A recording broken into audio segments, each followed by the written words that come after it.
Welcome to the Pfizer Podcast. My name is Louise Duffy, and in this series, we will explore how to prepare for an interview for the role of consultant or specialist registrar.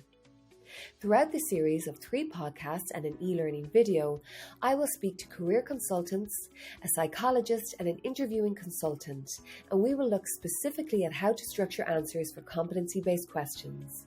We will also discuss self-care and stress management on approach to interviews. But in this first episode, I speak to Owen Thomas McDermott, Managing Director of the Communications Clinic, and Sarah Geraghty, Senior Training Consultant, also at the Communications Clinic. And we discuss the interview, how to start with impact, how to demonstrate ability, and how to make the best of your time in front of an interview panel. So one of the key things we want to talk about today is how to best prepare for senior level interviews like a consultant. I guess one of the key differentiations between candidates is whether or not they're an external or an internal candidate. Owen, what difference do you think that might make to their preparation? For the internal candidate, it's a lot more straightforward. They would have a very good understanding of the challenges, what the plan for a department would be, and they would obviously have a relationship with many of their consultant peers who are working within the hospital or within the department. Obviously then for the external candidate, they wouldn't have such an in-depth knowledge and understanding of what's going on. So they would have to, and I would be suggesting this for anybody going for a consultant position where it's possible, is to go and meet members of the department, members of the interview panel, which is accepted, to start building the relationship, but also to start getting an understanding of where the department is going, the vision, the plan, the objectives, the strategy. And that type of preparation is very, very useful, very, very important. So they'd be the main differences. Obviously then for an internal candidate, it's a question that I would always ask them as well, is that what's the view or the perception of their colleagues, and what's the view and perception of the board of them? What are they worried about? What do they think their strengths are? What would they challenge them on based on their experience of them? But also internal candidates really need to start and to remember that this is an exercise, and a job interview is an exercise in persuasion. So there can be a tendency sometimes for internal candidates not to talk in as much detail or not to talk in as much depth about their experience, because they kind of say, sure, they know that I've done it already. Interview candidates need to treat it as if the panel have never met them. And there's some of the key things that those candidates should remember. So whether or not you've worked with these people, you should still act as if they don't know anything about your background. Totally. A job interview is, as I have mentioned, an exercise in persuasion. So candidates need to develop a thesis, and a thesis which is to say, why are they the best person for the job? So an internal candidate, as much as any candidate, has to be sure that they are bringing the evidence, the case studies, the insights that will be persuasive for that panel. So I would much rather them say something in an interview rather than kick themselves afterwards for not saying it. That can be sometimes a challenge that internal candidates face, where it is either maybe they're a bit embarrassed or again that assumption of knowledge, whereas in an interview you have to say it. Meeting members of the panel then, how do you go about that if you haven't had any interaction with them previously? Well, often for consultant interviews, it's the norm. There is an expectation that you will do a bit of pressing the flesh, a bit of doffing of the cap and going meeting these people, and they will happily give up their time. I think you need to go into those meetings with an objective. Part of that objective is to further the relationship with them. Part of the objective is an information gathering exercise where you're beginning to get that understanding of them, the department, even their communication style, and it allows you to start building the relationship and kicking it off. So rather than just arriving out at a hospital for a bit of a chat, candidates and people going for consultant interviews really need to have thought about what are they trying to achieve with that meeting, because that meeting will prepare them well for the interview. Okay, so you've met the members of the panel and you've done that background research. Sarah, then 2 weeks out or a week out from an interview, what should your preparation look like?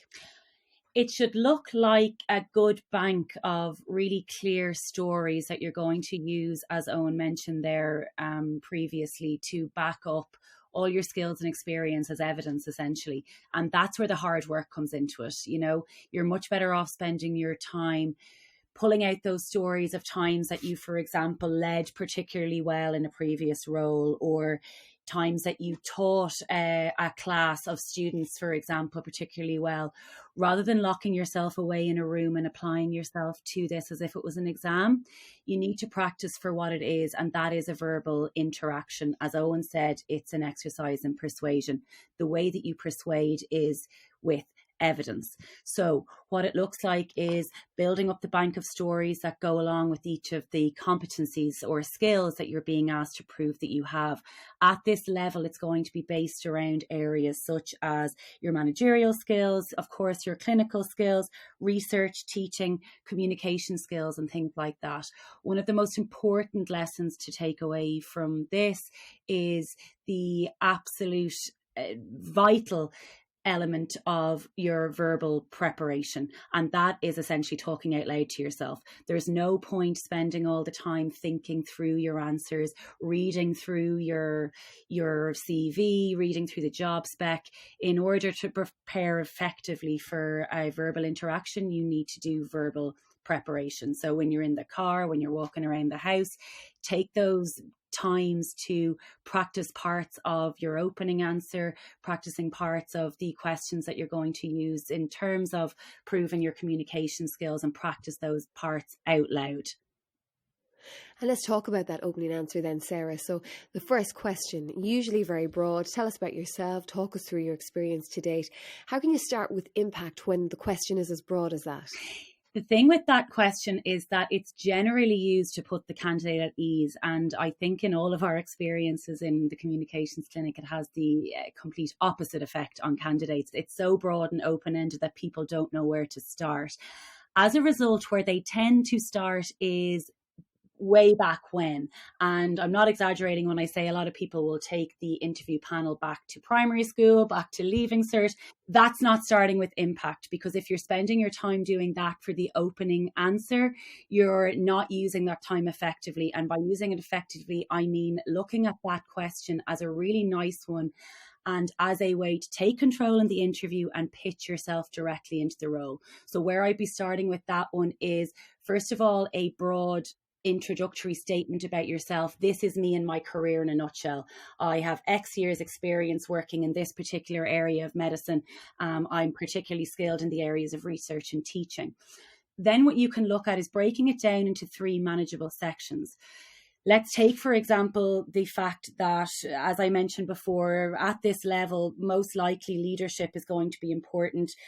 Research and your publications are going to be important, and your teaching experience is going to be really important as well. So what you could do is take each of those sections and talk around your achievements in each of those sections. And I'd be allocating around no more than 2.5 minutes to that answer. But you want to make sure that it's talking about your achievements, not just taking the panel through a list of jobs or tasks that you've done every day in your career up until now. Because remember, what Owen said there is really important. You need to persuade the panel, and in that way you need to differentiate yourself from other candidates, because at this stage it's likely that your colleagues and your peers are going to have similar qualifications and experience to you at this stage. So it's more than just saying, well, I do that every day because it's part of my job. You need to talk about things that you're proud of, successes you've had in the areas of leadership, times that you've motivated and brought teams from one project to another, or that you've taught a class, as I said, particularly well. And then tying that up with a lovely sentence at the end to reiterate the fact that you have the skills and experience they require, and that you're ready to dive into this job as the right candidate. Okay, so that's where you're in control of the content. But Owen, what about those questions that are out of our control, like the difficult or negative questions that can come up in an interview? What do they look like? Well, I think interviews are pretty predictable interactions. So we know the vast majority of the questions that are going to be asked. The competency questions, the leadership questions, the questions about being able to motivate change, the question that you asked Sarah about, Louise, of the tell me a little bit about yourself. Those are questions that we know are going to crop up. They'll also be asked questions about trends in that particular area of medicine, challenges within the health service. But I would always, in preparation of clinicians, and particularly people going for the senior roles of consultant, I would ask the questions and encourage people to prepare in this way, to be asked the really challenging or have it toned in a challenging way. Not necessarily that the subject that they're being pushed on is a particularly challenging one, but how they're being asked it is challenging, that they're being pushed on it, that there are supplementary questions, that they should find somebody, a peer, a colleague, a friend, to ask them questions in a cynical way or in a skeptical way that feels challenging. Because really nothing should catch them on the hop in an interview. They are incredibly predictable interactions. So therefore, people can prepare their answers, just like Sarah has beautifully walked us through in relation to that introductory piece. So that is where they prepare their case, they prepare their thesis, they prepare their argument. And then they should be prepared that they may be challenged, they may be questioned on it in a way that is negative, but that doesn't mean that the panel actually feel that way. They're probably just playing a role to see can the candidate handle the pressure. What kind of difficult or negative questions could arise to prepare yourself for? So, for example, it could be, what was the worst decision you've ever made? The last mistake that you've made? Have you had any issues with a patient? So, for example, those ones that would be casting or feel like somebody is being put on the back foot. That's not necessarily a negative or challenging question. It is just one that has a negative hue to it. So again, no more than the worst decision you made or the biggest mistake that you made, I would be encouraging people to have thought of that before they go into the interview. Obviously, if they have any sense, they won't be choosing anything that is too outrageously terrible. But the key thing is that they have learned something from it and that they have ensured that that hasn't happened since then. And the big thing on those ones around the mistakes you've made or issues you've had is that you have learned from that experience. As well as that, in the more positive ones around how you've led or how you've delivered, people should be still thinking about what they have learned from that experience so that they can show that they are, in the technical term, show that they're a reflective practitioner, that they reflect on what they've done and that they've learned from their experiences. And also, the more senior you become, the more vision you should be expected to demonstrate for your next role. So that question, your plans for this role, how do you go about answering that, Owen? Again, it's easier when you're the internal candidate because you'll have an appreciation of what it's like on the ground and what's going on. But through a candidate's due diligence, through their review of a department, of an organisation, of a hospital, they should still have a fairly good handle on where that department is right now. In preparation for it, I always advise people that you should look and talk about what the vision is, first of all. So bring us to, let's say, 2023, 2024. Tell us what the department will look like then in terms of output, in terms of standards, in terms of quality, in terms of resources needed. And then when you have identified or presented the picture of the promised land, what you then do is you walk people and the panel through how you would achieve it and specific actions that you would do to deliver that. It's also worth being able to identify, well, what are the challenges that the department would face? What are the challenges to achieving that vision?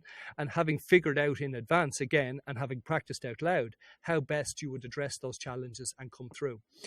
The vision question is something that often gets asked in a presentation. So what's becoming more in vogue and on trend now is that interview panels are asking candidates to prepare a 10, 15-minute presentation on their vision for the department and how it will enhance its performance over the next 3 years. Again, structurally, my advice is dead simple and straightforward. Start with the vision, then go to the as is, and then you start talking about what are the steps we are going to take to achieving that, the challenges to address it. But the trick in a job interview, or the key thing to remember in a job interview, is it is also an opportunity within that presentation to say you are the person to help the department achieve that vision. So what candidates should do when they're walking through the presentation is to weave in their past history, their experience as a rationale for doing something, but also as evidence that that thing is doable. Okay, so talk me through that experience, that outline again for a presentation. So starting with a vision and then moving to what? To the as is, so what it's like at the minute, so that we're saying, okay, here's where we're going, and then here's where we're starting from, and then what is the roadmap that we have to follow to achieving that. That then gives you an opportunity to start saying, here are specific initiatives that we need to do, here are relationships that we need to develop. But you know what? That's not all going to be very straightforward, because if it is, we probably would have done it by now. So what are the challenges to us achieving that? And how would the candidate lead the team through those challenges and address those challenges? So I think when you can make the vision compelling, but also the plan specific and logical, I think it makes a very sensible presentation. But again, remembering that the candidate should not only be talking about the future, but also weaving in their track record, even in that presentation. And that's advice that we would be giving people for senior roles anyway, that you should be working on an axis or a seesaw of past and future, or future and past. So here's the vision, here's what I'll do, here's where I've done something similar before, or alternatively, here's when I've led a team very well, and here's how I'll do it in the future. Okay, and Sarah, obviously, if we need to practice our questions for an interview, or rather our answers for an interview, practicing that presentation is really important too. Absolutely. And it's where I see people going off piste more often than not, Louise, when they're practicing for the presentation, is that they start with slides first. Oftentimes they're asked to give a presentation, for 10 to 15 minutes, and they will start it with their PowerPoint presentation first, and then they'll practice the content afterwards. It's really important for candidates to remember that PowerPoint is really only there to amplify your point. It shouldn't be taking over from you as the presenter. I often ask clients to put themselves in the worst case scenario, which is that you have a tech meltdown the morning of the interview. And would they be able to present to the same level or standard if they didn't have the PowerPoint slides to back them up? So what we recommend always to clients is start with your content first. And by that, I would take Owen's beautifully also presented structure there and note out the main objectives, note out how you'd like to succeed with that presentation, who your audience is, and what you want that audience to know or remember or do by the end, and only then tackle the PowerPoint. So as I say, it's really, really important. PowerPoint's there to amplify your point. It's not there to be an auto cue for you. It's not there to be your notes. It should really only be there to magnify or amplify certain points that you're making. And so before you get to PowerPoint, I will be talking out loud. I would be going through that in the same way as I would do for your interview answers, taking any opportunity you can to talk it out loud, develop that muscle memory so that it's there to guide you through when it comes to the interview itself. The vision question, and it's come up quite recently with consultants that I've been working with. They spend the first 4 or 5 minutes, if you can believe it, of their vision question, whether it's in the interview or in the presentation itself, talking about the history of the foundation of the hospital or the hospice that they're interviewing for a role for. They look back at themselves often when we're doing a recorded assessment, and they're asking themselves, why did I spend that much time speaking about the history of somewhere that the interview panel knows very well? And that comes from a place of not thinking and preparing beforehand on what the objective of that vision question is. So I would be really, really careful about that too. Okay, Owen, so we've got through the interview. How do you then close it? How do you wrap it up? Well, I'd be of the church of people that you should have a close and a wrap up. Others would say you shut up and you get out as quickly as you can. There would be then others who would say, well, gosh, this is a huge opportunity, so you should wrap it on for a while. Whereas I would actually encourage people to have a close that's nice and focused, but is essentially the reiteration of a point that Sarah made earlier, which is what differentiates you as a candidate in this interview? What's your final close? So, for example, again, structurally, I would suggest people have something along the lines of, thanks very much for giving me the opportunity to come in and meet with you. This opportunity in Department X or in Hospital Y is one that I am very enthusiastic about because of the following reasons, and that I believe what differentiates my candidacy is a whole host of very impressive things. I think you can have that wrap up that you can knock out in about 30 seconds that is interesting and is understandable, obviously, but is ultimately memorable. Because there is a logic for having a very strong start and a very strong end, because there's a concept in communication called the serial position effect that essentially says audiences have a tendency to remember the first thing that they hear and the last thing that they hear. So that's why you should have a very strong wrap up. And to Sarah's point, you should also have that very strong introduction that sets the tone, sets the message, and also sets you in a comfortable way. However, just to slightly contradict myself, there may be something in the interview that you had planned to say that you hadn't had the opportunity to say it. You should be able to quickly reflect when they say to you, Louise, is there anything you'd like to add before we wrap up? You should be able to quickly reflect on, have I said everything I had hoped to in this interview? If you have, give them the pre-packed wrap-up that we have just talked about. But if you haven't, there's the time to say it. There is the time to say the thing that you haven't had the chance to, because it is far better to say it in the interview rather than kicking yourself and cursing to yourself in the car that you didn't say the thing that you had hoped. So that wrap up is really important. A, that you either finish it very strongly, or B, take the opportunity to say something that you had really hoped to, but up to then in the interview, you hadn't had the chance to. Okay, so if you were speaking to a client who was preparing for a consultant interview of this kind, and you could just give them one piece of advice, I want to ask you both, what would that advice be? So Sarah, what would it be? Get your stories ready, and whether you call them stories, examples, pieces of evidence, you need to have a really strong list of those to back up what you are asserting about yourself in terms of your skills and experience. And remember, when you're selecting those stories, at their most basic level, what they need to include is the action that you took in a particular story that you're using and the positive outcome that was reached as a result. So use those as your guide in terms of the strongest, most impressive stories that you're using in your interview to demonstrate that you have the essential skills and experience required at this level. Okay, thank you. And Owen? I'm going to be editorial, Louise, and I'm going to ignore the one and give you two. The mistake that people make going for consultant interviews is that they talk about why they're good at their current job. Whereas the panel know that they're good at their current job, they want to know, will they be brilliant as a consultant? So it is tying those super examples that Sarah would have talked about and making them relevant to the consultant interview. That's my first tip. So how you have to talk in a job interview for a consultant is essentially you talk like a consultant. So, for example, people who have been acting consultant or locuming as a consultant tend to have a far more straightforward interview because they can refer to times when they have been a consultant or a locum consultant. That'll be the first tip. And the second tip is just a reiteration of what Sarah has been talking about around the importance of practicing it out loud. Given that a job interview is a predictable interaction, you can prepare your answers, and therefore you should be practicing how you're going to perform in the interview, and that's saying it out loud as often as you can.